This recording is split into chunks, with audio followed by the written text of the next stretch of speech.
Olá, turma! Bom dia, boa tarde, boa noite. Eu sou o professor Eduardo Maciel. Nós estamos ao vivo com a nossa turma do EAD e gravado para você que está vendo depois. Essa é a nossa primeira aula de educação religiosa.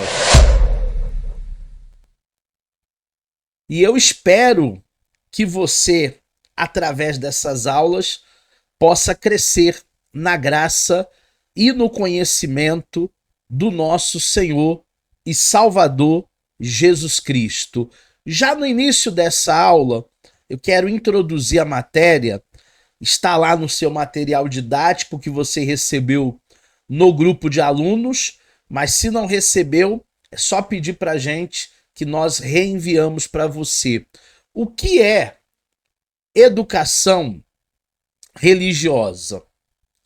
Você se considera um educador? Mesmo que você não seja o tipo de pessoa que se costuma chamar de professor, saiba que os seus atos, suas palavras, elas estão exercendo uma poderosa influência sobre as pessoas que lhe cercam.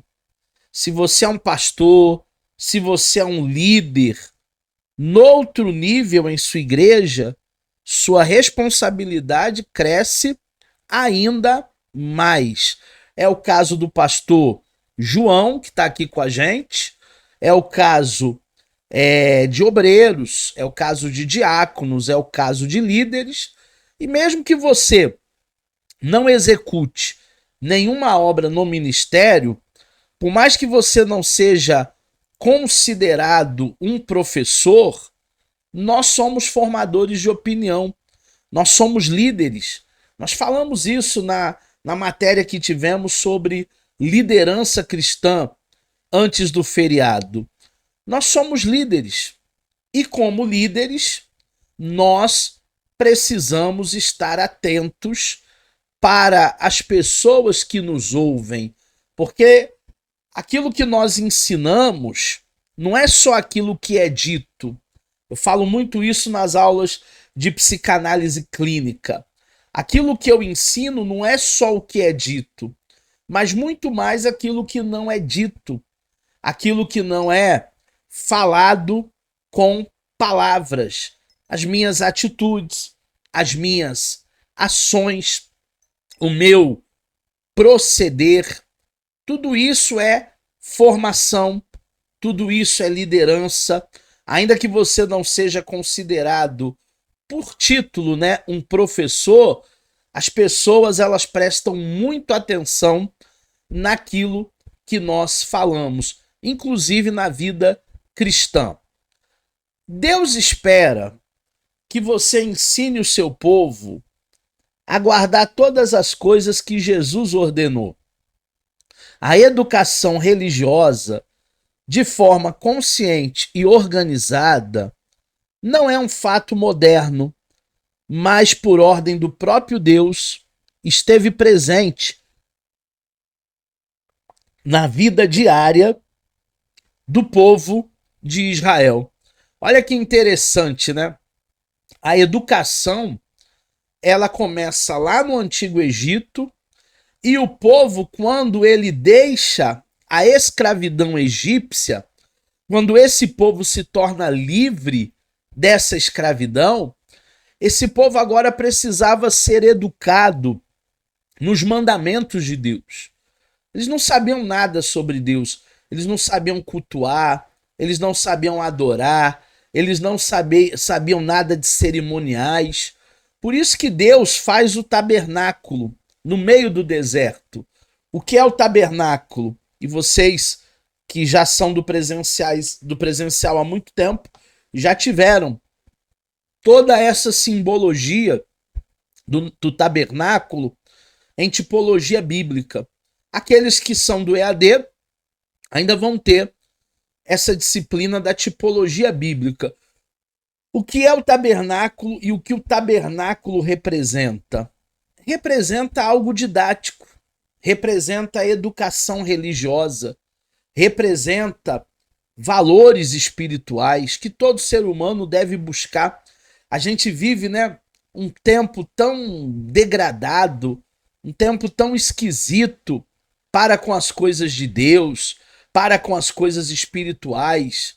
A gente tem visto tanta coisa diferente, tanta coisa sendo modificada ao longo dos anos, os valores, né, indo de mal a pior, o amargo se tornando doce, né? O azedo se tornando agradável, o errado se tornando certo. E a educação religiosa ela vem para isso, para a gente resgatar esses valores que nós chamamos de valores do reino. A história e a Bíblia nos dizem que os discípulos prosseguiram na obra educativa de Jesus. E você, o que tem feito pela educação de sua igreja? Faça uma autoavaliação sincera à medida em que for realizando essa disciplina. O que nós estamos fazendo para melhorar a educação religiosa da nossa igreja? O que nós estamos fazendo para formar futuros cristãos? Existem, por exemplo, pastores, líderes, que eles não querem, de maneira nenhuma, um curso de teologia na sua igreja. Eles dizem que teologia esfria o crente. Eles dizem que teologia confunde a fé. Nós precisamos investir muito mais em teologia. Nós precisamos investir muito mais em ensinos bíblicos, em EBDs. É triste porque existem pessoas e existem igrejas que eu já visitei, igrejas que eu tenho parceria, que são igrejas grandes, igrejas de 1.000, 2.000, 3.000 pessoas. Mas quando você vai domingo de manhã num culto de EBD, não tem nem 20 pessoas. A EBD está ultrapassada, a EBD está falida, muito provavelmente por esse despreparo de professores que pegam aquela revistinha de maneira bem improvisada, não sabem ter uma didática de aula, uma metodologia de aula, não sabem falar ao público, são carentes no quesito educação religiosa e, sinceramente, nós não vamos acordar domingo pela manhã, talvez o único dia que você tem para dormir um pouquinho mais, você não vai acordar domingo pela manhã para ouvir a abobrinha. Ah, mas por que tanta gente falando abobrinha nos púlpitos? Falta de educação religiosa. Jesus ele treinou 12 discípulos e esses 12 deram continuidade à obra, porque foram muito bem preparados, porque estavam habilitados para toda boa obra. Nós também precisamos estar habilitados para a obra do ministério, precisamos ganhar almas, ganhar vidas, e isso vai perpassar, sim, pela ênfase e pelo investimento na educação. Se a igreja ficar lá só cantando, só louvando, tudo bem, é gostoso adorar, é gostoso louvar. Eu amo estar na casa de Deus, eu amo louvar a Deus. Agora, não é só louvor. O investimento não é só em adoração. O investimento ele precisa ser em todas as áreas, em todos os âmbitos do nosso ministério. Deu para entender? Alguém quer falar? Alguém quer participar?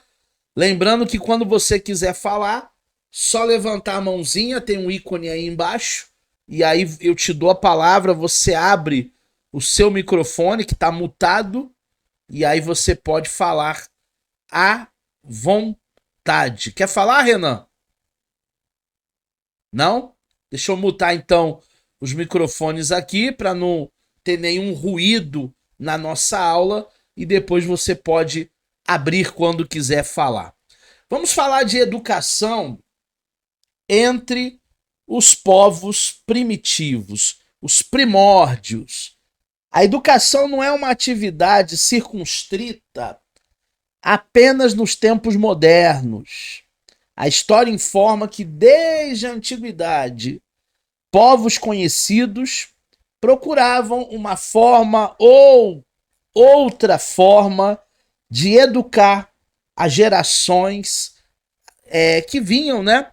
As gerações, apesar de toda a modernidade que nós temos hoje, toda a tecnologia que temos hoje, as gerações elas têm uma mudança de pelo menos 10 em 10 anos, 20 em 20 anos, há uma grande mudança. O tempo passa rápido, a gente nem vê de verdade o tempo passando, as coisas elas acontecem numa velocidade enorme, mas ainda que a gente não veja essas coisas acontecendo, ainda que a gente não veja esses fenômenos, o tempo está passando em todo o tempo.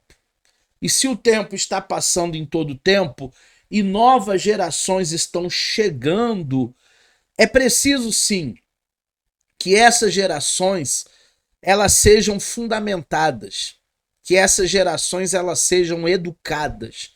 Isso a gente vê desde os primórdios.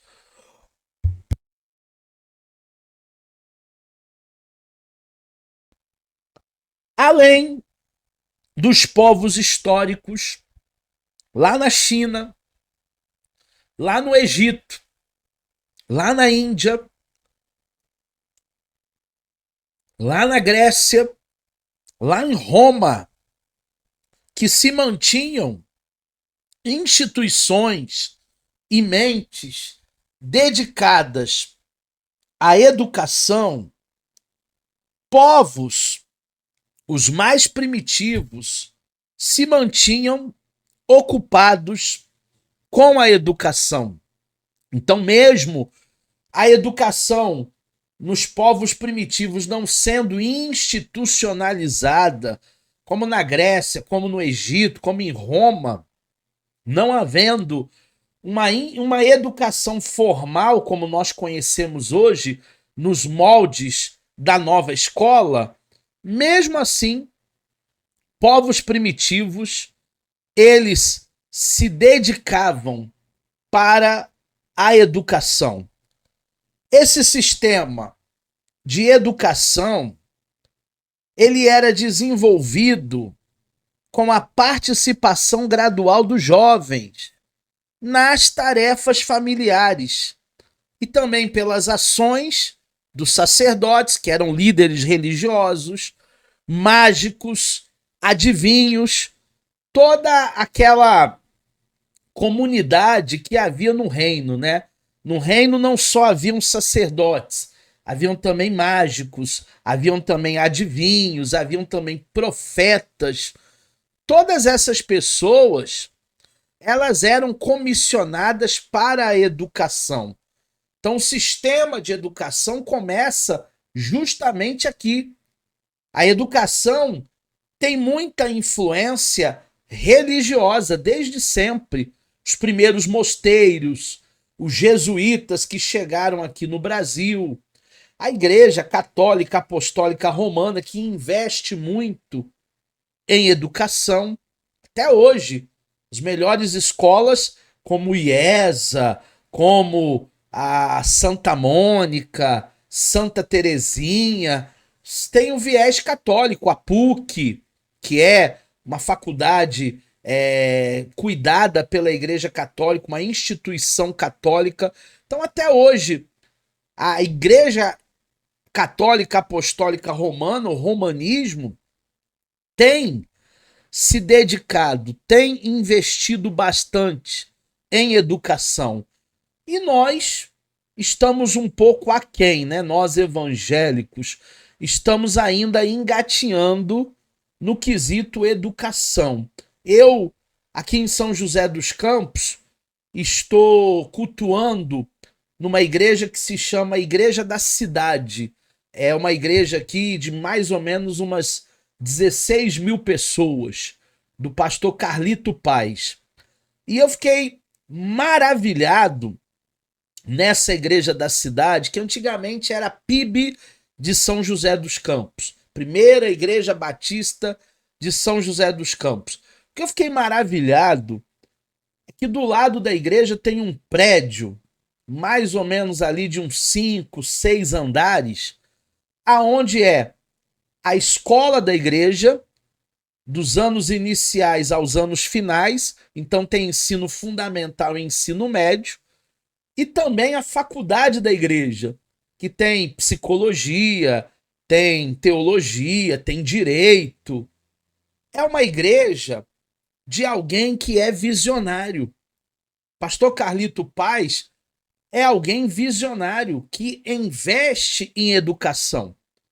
Eu fui puxar mais ou menos ali quantos alunos matriculados tem? Mais de 1.000 alunos. Então, é uma igreja que tem uma estrutura e que está buscando, mesmo que nós, evangélicos, engatinhando na educação, né? Nós estamos, pelo menos, fazendo algo que a Igreja Católica Apostólica Romana fez há muitos anos atrás. Vamos falar, nessa primeira aula de educação religiosa, sobre a teoria da educação. A teoria da educação, ela surgiu quando o homem deixou de realizar a educação apenas pela experiência e passou a refletir sobre os fatos. Vocês tiveram aula de epistemologia, os alunos do EAD ainda terão epistemologia do fenômeno teológico, e lá na epistemologia nós estudamos dois conceitos, a epísteme e também a doxa. O que seria a doxa? A doxa seria esse conhecimento empírico, experimental, aprenda fazendo. É como uma mãe ensinando para uma filha a fazer um bolo. Essa mãe provavelmente ela não entrou numa faculdade de gastronomia para fazer um bolo, mas ela tem um conhecimento prático, um conhecimento empírico que nós chamamos de doxa, e ela vai passar o passo a passo da receita para sua filha, e a sua filha vai replicar e vai sair um bolo tão gostoso ou mais gostoso do que a mãe. Agora, existe um outro conhecimento que nós estudamos em epistemologia, que é a ciência do conhecimento. É você aprender a fazer bolo justamente em um curso de culinária, em um curso de gastronomia. É você passar 3, 4 anos estudando a melhor fermentação, melhor açúcar, melhor tempo de forno. É você dissecar todos os processos, toda a construção do conhecimento. Então não é um conhecimento prático, empírico. Aprenda fazendo. Vi um vídeo lá no YouTube e vou replicar. Não, não é isso. É mais profundo do que isso. É um conhecimento epistemológico. E a educação ela surge assim, quando o homem começa a refletir sobre esses fatos, dentro da epistemologia. Os mais importantes filósofos da educação foram os gregos. O Platão, que escreveu a República, e Aristóteles, que escreveu o livro A Política. Ambos têm como tema central a educação. O que é a República de Platão? A República de Platão é um mundo ideal. Ele descreve até o mito da caverna nesse livro. Um mundo ideal onde não há corrupção, um mundo ideal onde não há inveja, um mundo ideal onde todas as pessoas se respeitam, entendem o que é cidadania. Cidadania é direitos e deveres. Eu não tenho só direitos, eu também tenho deveres, eu também tenho obrigações. Então, quando nós passamos a entender que nós somos cidadãos e a prática da cidadania é direitos e deveres, o meu direito termina onde começa o seu, a gente começa a viver uma vida melhor. Uma vida proposta na República do Platão, para alguns é utopia, para outros é o céu. Quando a gente chegar no céu, a gente vai viver isso, mas é justamente o que Platão traz na sua colaboração, junto com Aristóteles, junto com Tales de Mileto, junto com Sócrates, nas suas contribuições para a educação. A teoria da educação vai trazer os primeiros filósofos, os primeiros pensadores, os primeiros conhecedores da ciência, aqueles que fizeram epistemologia, que foram a fundo de vários assuntos, dissecando, né, esmiuçando todo o processo. Esses homens, eles são precursores aí da educação. O que constituiria uma base de educação? Hoje o Brasil tem um déficit. A nossa educação ela está muito atrás de países que são até países considerados mais desenvolvidos.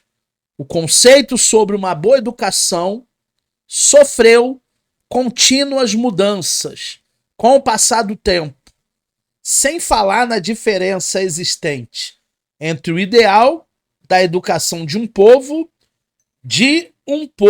e de outro povo. Porque não é uma receita de bolo, aonde tudo que vai funcionar nos Estados Unidos vai funcionar no Brasil. Aonde tudo que funciona no Brasil vai funcionar na África. Não é tão simples assim, porque nós temos um choque, chamado um choque cultural. Mas a teoria da educação, ela traz pra gente essa ideia de mudança. Porque o ser humano está em constante mudança. Todo momento nós estamos mudando.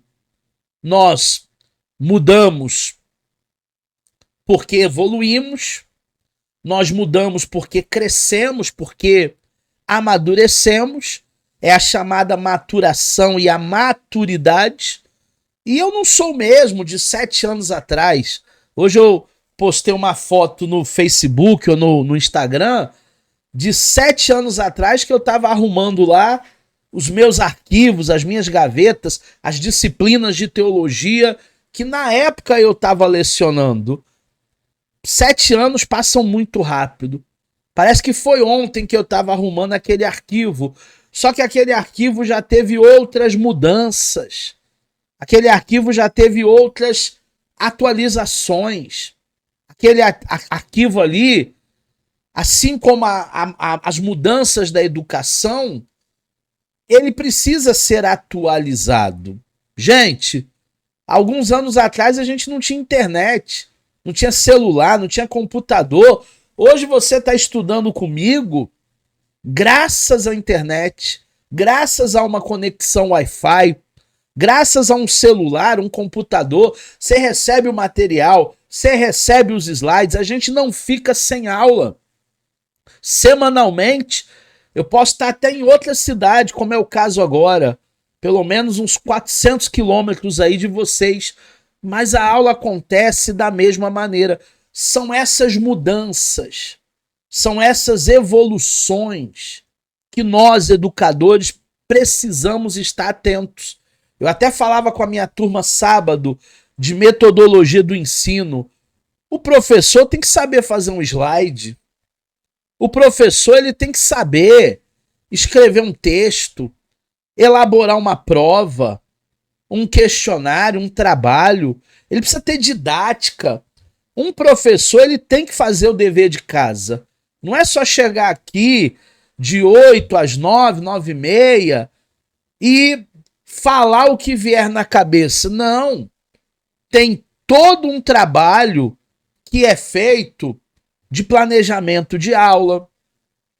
Quem trabalha com pedagogia, que é o meu caso, quem trabalha com gestão de curso, tem os professores certos para as matérias certas. Por exemplo, eu escalei esse mês o professor Cláudio Lescaut, que alguns já tiveram aula com o Lescaut, para dar aula pela primeira vez lá em Miguel Couto, na nossa turma presencial de Miguel Couto. Ele está falando dos livros históricos. A turma nunca teve matéria com ele, nunca teve contato com ele.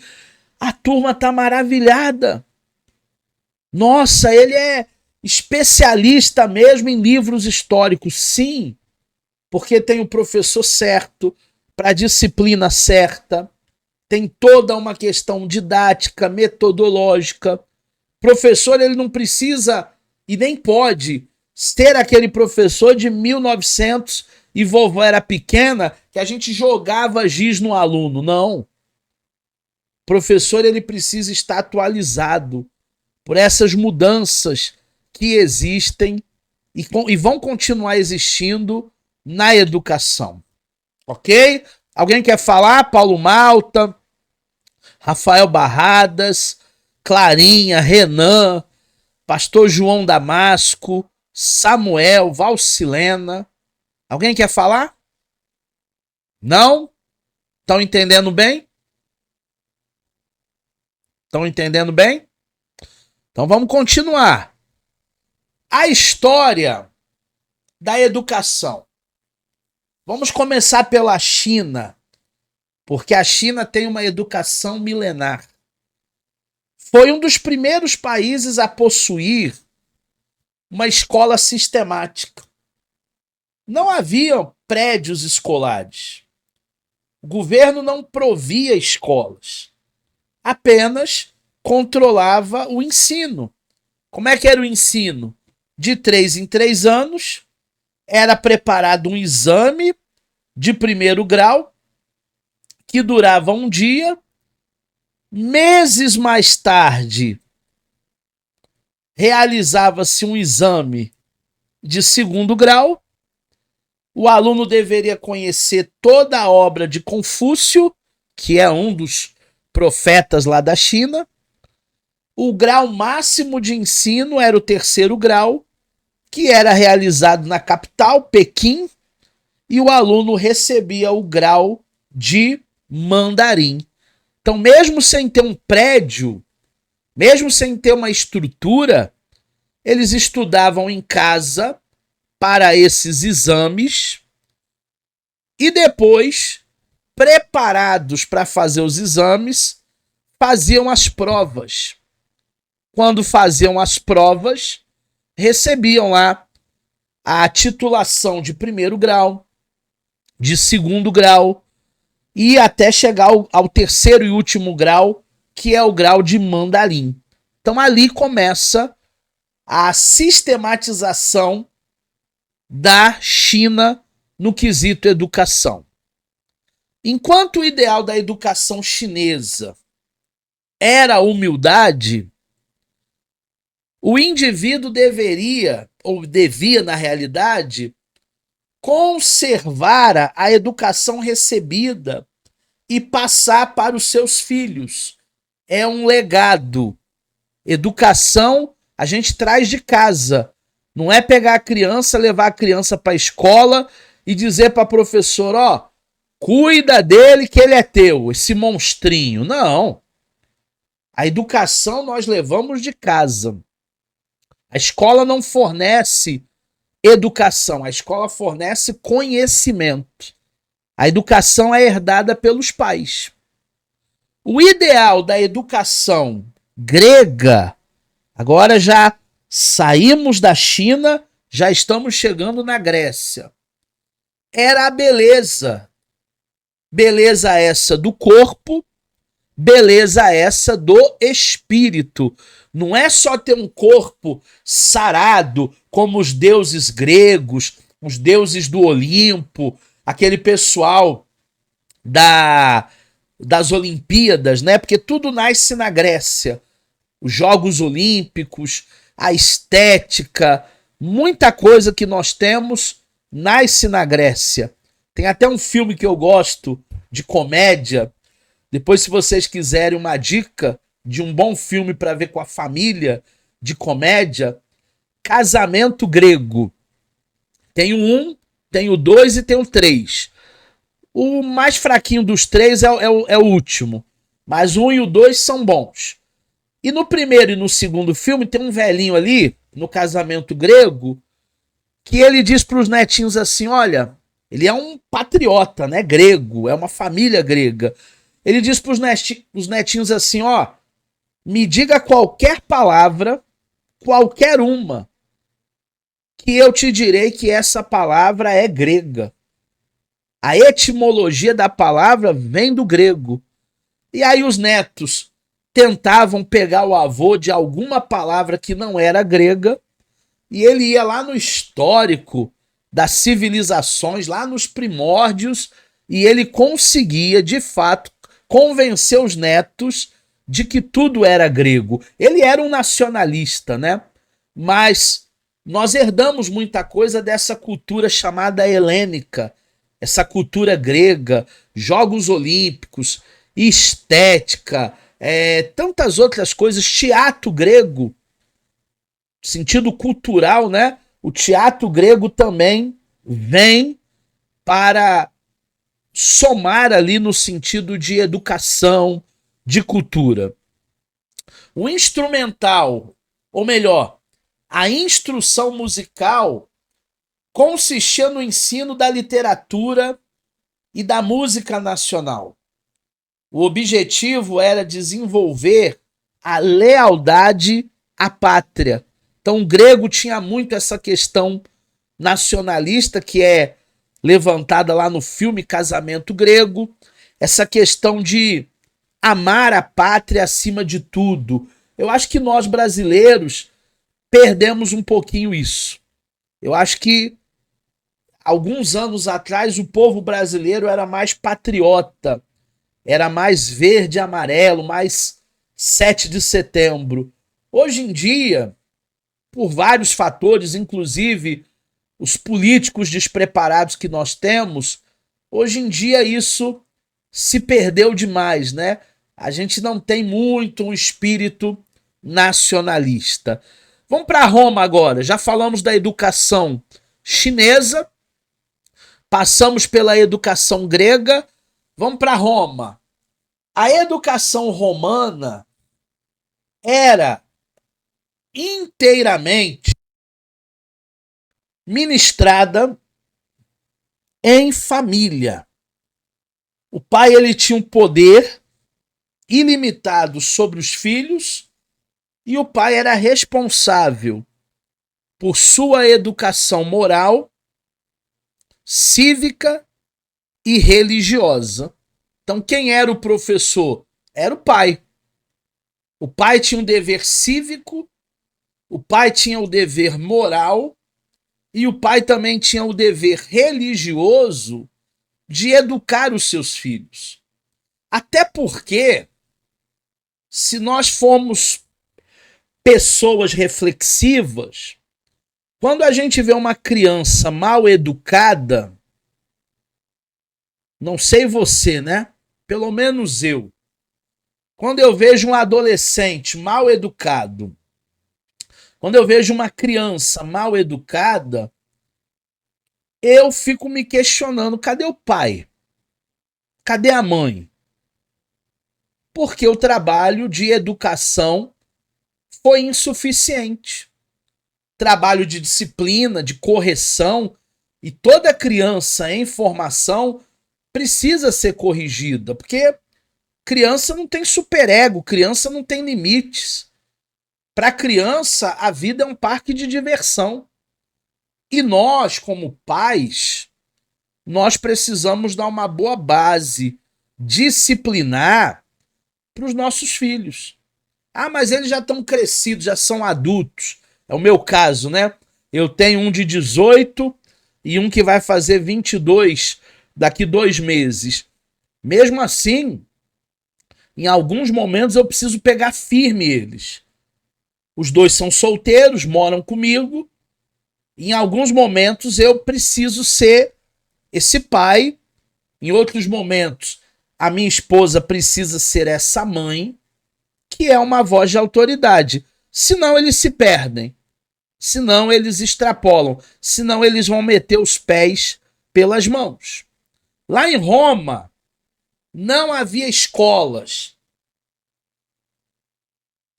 Mas o jovem romano devia aprender, reverenciar os seus deuses, ler e conhecer as leis do seu país. O ideal da educação romana era a visão militar. Ser um herói era o desejo de todo o jovem romano. Então a educação lá em Roma, ela tinha uma formação bélica, ela tinha uma formação militar. Eles ansiavam ir à guerra, eles ansiavam ser considerados os heróis da pátria. Eles tinham esse nacionalismo que nós perdemos aqui no Brasil, num tocante aí muito forte. Eles verdadeiramente viviam o que nós chamamos aí de amor à pátria. Hoje a gente não sabe direito o que é isso, não. Alguma dúvida? Paulo Malta, Rafael Barradas, Pastor João, Renan, Valcilena, Samuel. Então eu vou prosseguindo. Quando vocês não têm dúvidas, a aula fica até mais rápida, né? Porque não tem o debate. Então eu vou terminar até mais cedo hoje, porque tudo que eu estou ensinando aqui vocês estão pegando. Isso é bom demais. Vamos falar agora da educação na igreja. Afinal, a nossa disciplina é educação religiosa. O cristianismo surgiu trazendo um novo sopro de vida em um mundo cujos costumes se haviam corrompido.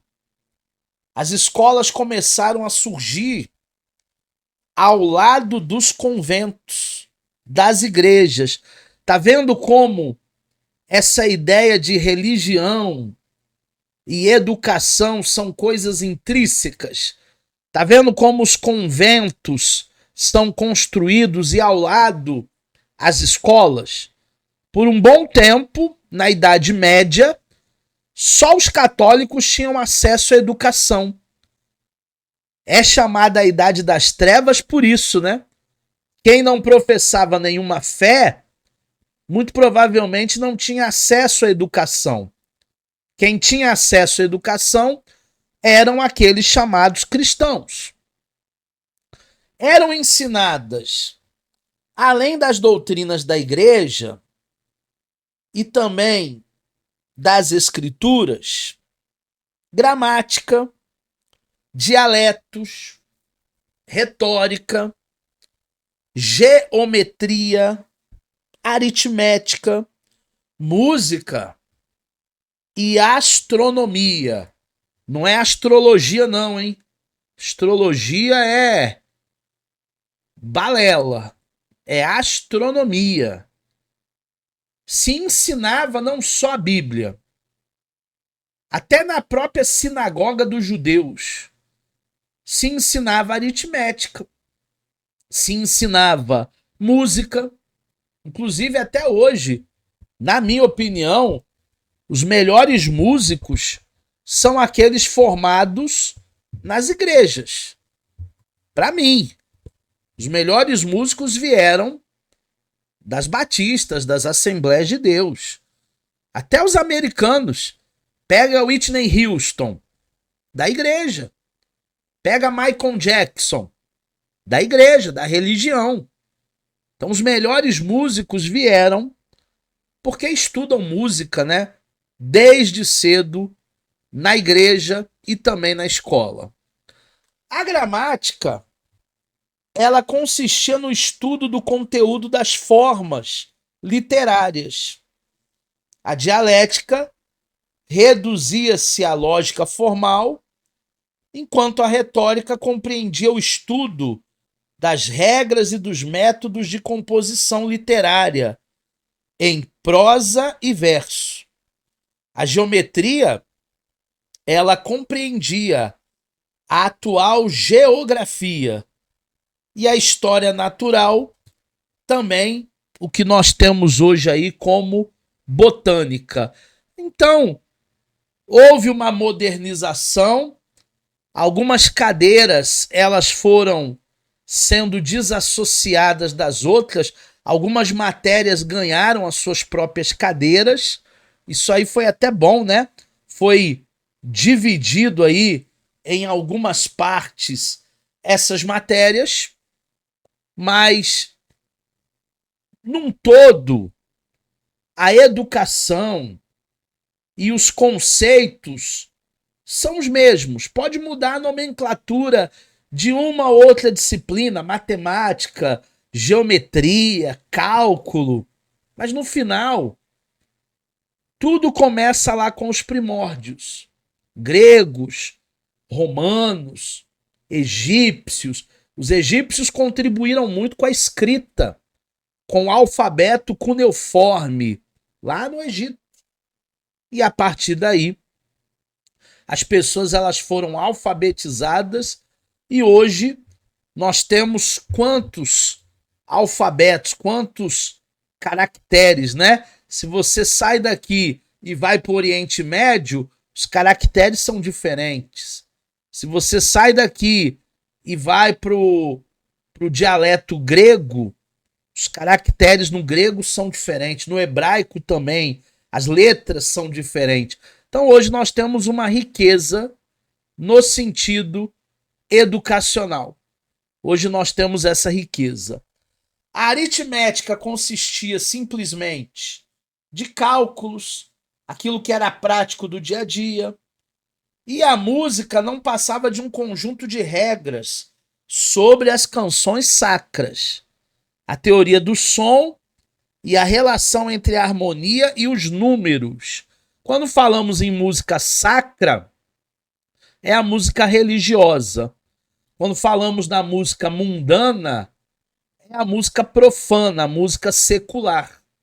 Obviamente, hoje, o mercado gospel não canta mais a palavra, e eu tenho uma crítica muito séria com o mercado gospel, que o gospel está mais parecido com o profano do que com o sacro.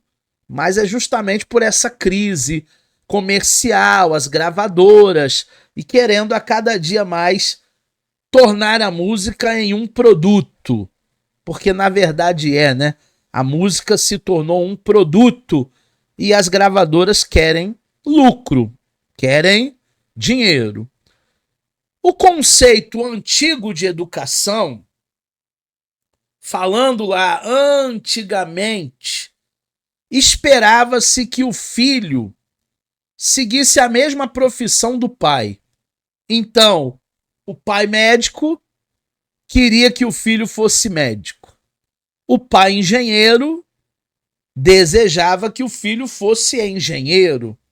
O pai professor desejaria que o filho fosse professor. Isso era antigamente. Hoje, por exemplo, eu sou professor, mas nenhum dos meus filhos quiseram ser professor. Eles não querem morrer pobre.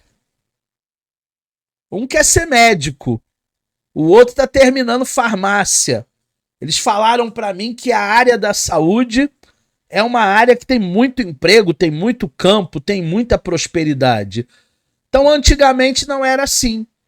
Antigamente, geralmente, os filhos trilhavam os caminhos dos pais. E no futuro, tomaria o seu lugar.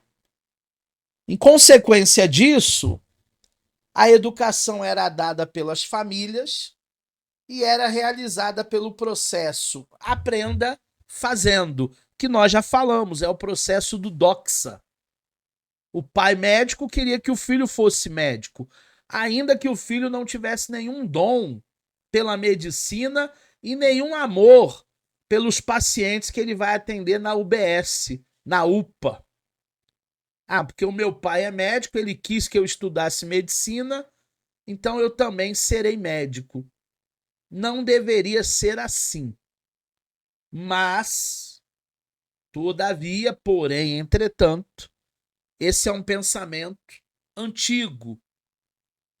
O pai levava o filho para o campo ou para a oficina e ali ele treinava o filho, o pai marceneiro, o pai cortador de lenha, o pai jardineiro, dando-lhe tarefas que começavam com as mais fáceis, para o menino ir pegando o jeito e aprendendo, e aos poucos se tornavam mais difíceis. A mãe, em casa, procedia da mesma forma com a filha, já com as tarefas domésticas. O meu filho mais velho, ele tem um amigo, o Romeu, que o pai dele fez exatamente isso. O pai dele é mecânico, na verdade não é mecânico, é eletricista de autos. E levou o Romeu, que é da idade do meu filho, deve ter uns 20 anos, 22, para aprender tudo fazendo, para que ele tomasse o seu lugar na elétrica da família. Mas o Romeu falou uma coisa para o meu filho. Ele disse assim: Eduardinho, daqui uns dias vai acabar a profissão de mecânico, porque os jovens não querem mais estudar mecânica. Ninguém quer ser mecânico. Aquilo que era herdado de pai para filho já não é mais uma herança, porque as pessoas querem ser nutricionistas, farmacêuticos, médicos, engenheiros, advogados, mas mecânico ninguém quer ser, só se tiver uma falta de opção. Então, antigamente, até alguém conseguiria transmitir essa riqueza familiar no sentido de educação para alguém. Aprenda fazendo. Mas hoje não. Porque hoje nós não estamos mais no ensino antigo. Ao mesmo tempo que os pais procuravam desenvolver os bons hábitos nos seus filhos, tais como respeito pelos mais velhos, veracidade, verdade, asseio, pontualidade. Tempos bons, né? Aonde os valores eram passados de pai para filho, aonde o pai se preocupava em ser pai, aonde os filhos se preocupavam em receber aquela herança, aquele conhecimento herdado pelo pai, que nada mais é do que legado. Chamava-se essa forma de educação como preparar para a vida. Eu estou preparando o meu filho para a vida. E pouco a pouco se começou a dar mais valor para a instrução formal. Então entra a figura do professor, né? Em cena. O método usado era transmissão. O professor falava e o aluno tomava notas para em seguida memorizar. Essa é a educação clássica. O professor fala, o professor escreve no quadro. Aqui no nosso slide eu coloco alguns pontos para você e vocês anotam. Agora, é claro que existem alunos que não anotam nada. Ah, porque são preguiçosos? Não, porque são auditivos. Tudo aquilo que eles anotam é desnecessário para eles, porque são auditivos. Já a Valcilena, que mostrou as anotações dela, nós não somos auditivos, nós somos da escrita. Se a gente não anotar, se a gente não pontuar, se a gente não resumir, se a gente não conceituar, a gente vai esquecer depois. Aí no dia da prova, na hora da prova, dá ruim. Mas depende de cada um. Cada um aprende de uma forma, cada um aprende em um tempo. Falando ainda de conceito antigo de educação, o professor era comparado a um oleiro que tinha nas suas mãos uma grande quantidade de barro, que ele deveria moldar e embelezar. Ele deveria formar a personalidade do aluno, desenvolvendo nele bons hábitos e caráter e embelezá-lo com o máximo possível de conhecimento. Então, a tarefa do professor era formar um ser humano responsável.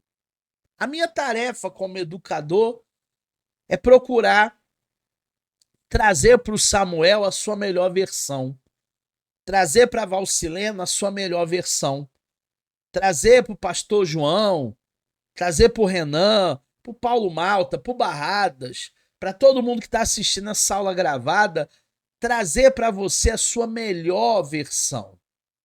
E nós podemos melhorar a cada dia. Ninguém é caso perdido.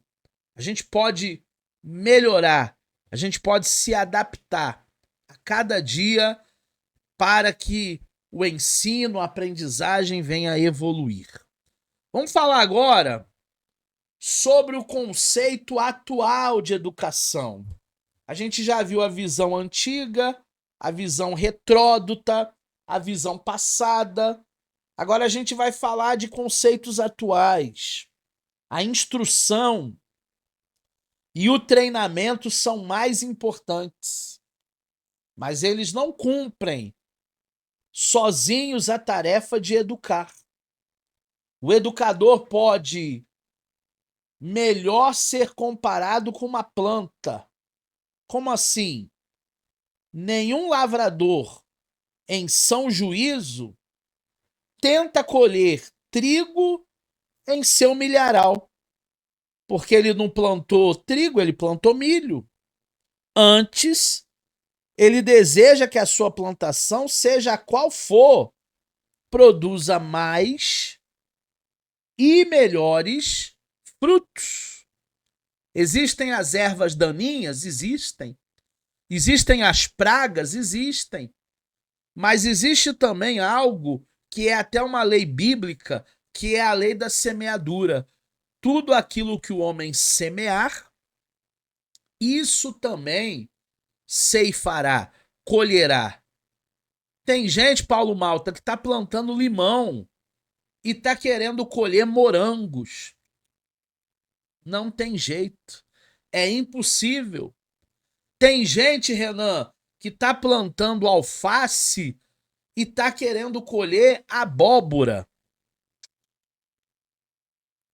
Plantou alface, colheu alface.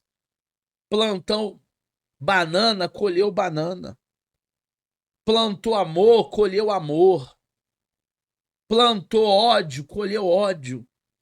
Tudo que nós plantarmos, nós vamos colher ainda nessa vida.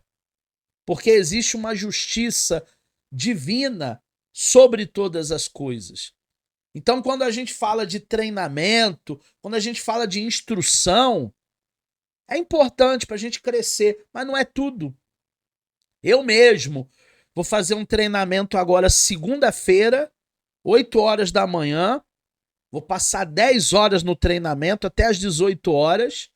E depois na terça-feira de novo, de 8 da manhã até as 18 horas. É um treinamento hard. É um treinamento para eu aprender muitas coisas que eu preciso. Mas não é tudo.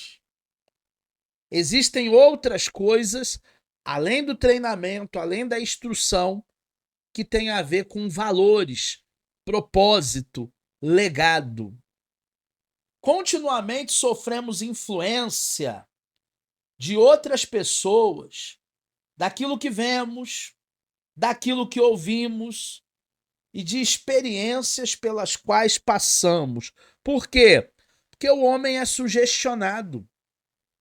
Se a minha esposa chegasse para mim hoje à noite e falasse assim, ó, não usa essa blusa não, azul, preta, porque tá feia. O que eu ia fazer? Eu ia trocar essa blusa por uma outra que ela me sugerisse. O ser humano, ele é sugestionado. Então, em todo tempo, ele vai recebendo influências de pessoas que convivem com a gente. Diz a psicologia que nós somos o resultado das 5 pessoas que a gente mais convive. Se você é o resultado de 5 pessoas que você mais convive, então convive com gente boa. Conviva com gente que vai te levar para um outro patamar. Se essa influência produz efeitos permanentes em nós, enriquecendo nossas vidas e nos aperfeiçoando, então nós podemos dizer que são experiências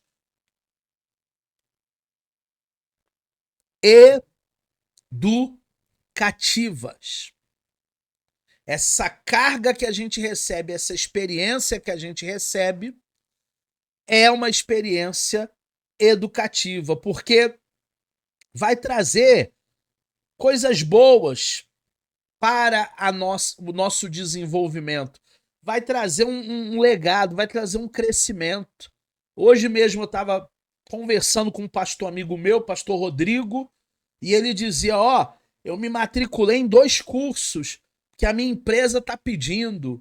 Um é o curso de Excel avançado, porque tem planilhas lá que eu não sei fazer e preciso me atualizar. Falei, muito bom, Rodrigo. A gente não pode parar no tempo. A gente precisa se reciclar, se atualizar. Podemos dizer, então, que a educação é o processo contínuo de desenvolvimento, de aperfeiçoamento da vida. Então, a educação é até a morte. Enquanto a gente viver, a gente tem que melhorar alguma coisa. Nenhum tipo de educação cumprirá melhor esse objetivo do que a educação cristã, já que a educação cristã trabalha com valores, trabalha com propósito. A educação que recebemos no lar, ou na escola, ou no trabalho, melhora a nossa vida e nos ajuda a viver bem com os nossos semelhantes. A gente vai viver bem quando a gente tiver essa ideia de cidadania, de alteridade. O que é alteridade? Respeitar o Samuel do jeito que ele é. Respeitar o João Damasco do jeito que ele é. Respeitar o Malta, o Barradas, ou o Renan, ou a Valcilena do jeito que eles são. Ah, mas eles não são igual a mim. Eles não agem igual a mim. Glória a Deus! Já imaginou se todo mundo agisse igualzinho a você? O mundo ficaria muito sem graça. O mundo ficaria muito aborrecido.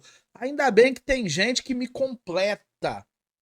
Ainda bem que tem gente diferente de mim. A educação cristã nos ajuda a viver bem aqui na terra e pela conversão, pela santificação, ela vai nos encaminhar a Deus. O que o texto de Hebreus 12:14 fala? Segui a paz com todos e a santificação, sem a qual ninguém verá o Senhor. A gente precisa colocar esse versículo como máxima na nossa vida, turma. Segue a paz com todos. Eu estava assistindo aqui em São José dos Campos o telejornal daqui, como se fosse o RJTV daí. E eu tô até desacostumando de ouvir crime, porque aqui a criminalidade é baixíssima, né? Agora no carnaval só teve um crime aqui. Um moço que foi pro sítio dele e foi picado por abelhas. Olha o crime. Ele foi picado por abelhas. Agora no carnaval, agora na bagunça aí. E aí depois teve uma reportagem, que é o que eu quero comentar com vocês, de uma senhora idosa, mais ou menos uns 80 anos, 85 anos, que ela estava numa aula de dança. E aí eu disse para minha esposa assim, olha, essa aí sabe viver. essa aí não enche a paciência de ninguém. Como dizia minha avó, não enche o patovaco de ninguém. Por quê? Porque ela tá curtindo a vida dela, tá dançando, tá fazendo atividades culturais. O versículo diz isso: segue a paz com todos. Segue a santificação, porque sem paz e sem santificação, ninguém verá o Senhor. E isso também é uma questão de educação. Quando eu tenho educação, eu não tiro a paz de ninguém. Até porque essa paz excede todo entendimento. Terminando a aula de hoje, nosso último assunto é o dever de ensinar. Em nosso país, como nos demais países, existe um grande número de instituições.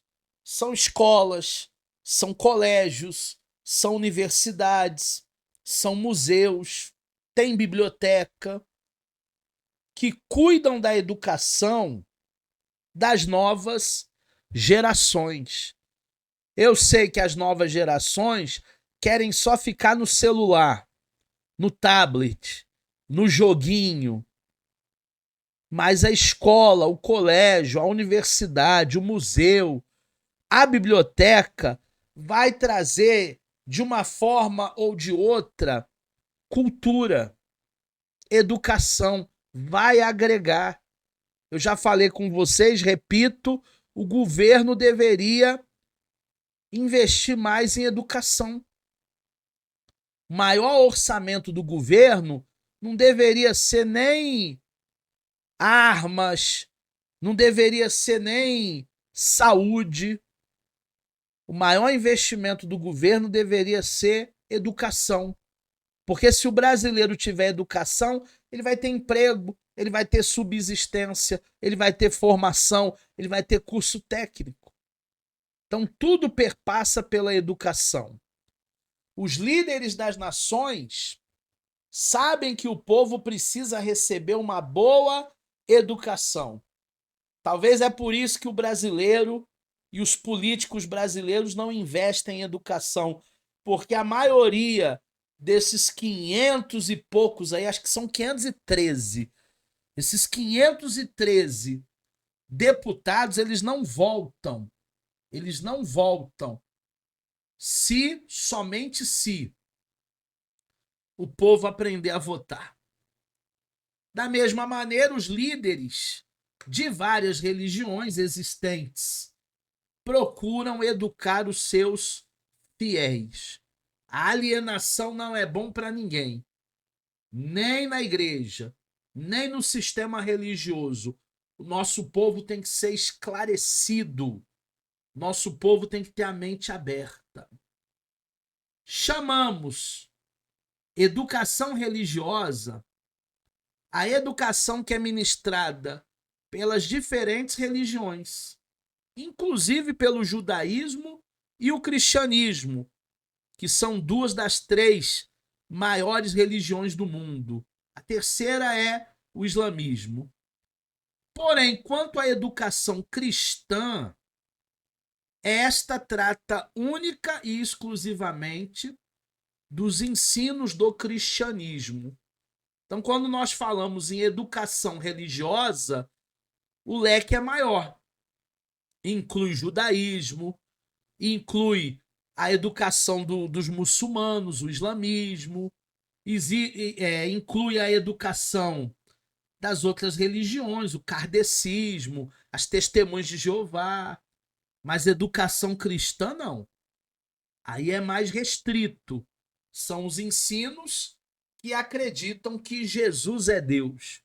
Inclusive, a turma do avançado está estudando cristologia. E eu estou ensinando para eles que Jesus é Deus. Ele não foi criado, ele não nasceu de Maria. Ele sempre existiu. Então, logo o povo de Israel passou pelo Mar Vermelho, o que Deus fez? Chamou Moisés, responsabilizou Moisés para, juntamente com os anciãos e também com os sacerdotes, ensinarem os povos ali, o povo que estava ali, os mandamentos de Deus. Lá no Egito, eles não sabiam nada de Deus. Não sabiam nem cultuar, não sabiam nem adorar. Eram crus, eram frios. E aí Moisés, juntamente com o sacerdote, com os anciãos, trazem a educação judaica religiosa para o povo. Ensinam para ele os 10 mandamentos. Ensinam para eles os 613 preceitos judaicos. Os preceitos negativos, que são 244, os preceitos positivos. Tudo isso foi passado para aquele povo que estava vivendo agora um novo ciclo, uma nova fase, uma nova etapa. Nós terminamos a aula de hoje falando de Deuteronômio 31:12. Disse Deus: ajuntai o povo, os homens, as mulheres, os meninos, os estrangeiros, quem está dentro da cidade, para que ouçam, para que aprendam, para que temam ao Senhor vosso Deus, para que cuidem de cumprir todas as palavras dessa lei. Que versículo fantástico! O povo agora precisava aprender. Homem, mulher, estrangeiro, quem é da cidade, quem não é da cidade, quem é forasteiro, eles deveriam aprender sobre o Deus que nós servimos. E é isso que você faz aqui durante toda a trajetória do seu curso, durante toda essa ética teológica, né? Nós já estudamos há algum tempo e nós estamos trilhando caminho da educação religiosa, caminho da educação cristã. Deus responsabilizou também os pais. Nós que somos pais somos responsáveis e eles deveriam ensinar os seus filhos no temor do Senhor. Está lá em Deuteronômio 6:7, Deuteronômio 11:19, está lá em 1 Samuel 12:23, 2 Crônicas 15:3, Jeremias 18:18. Eu vou deixar esses textos como dever de casa. Você vai pegar essa semana e você vai ler todos esses textos. Tem aí na apostila, anotado, mas também tem no nosso material didático.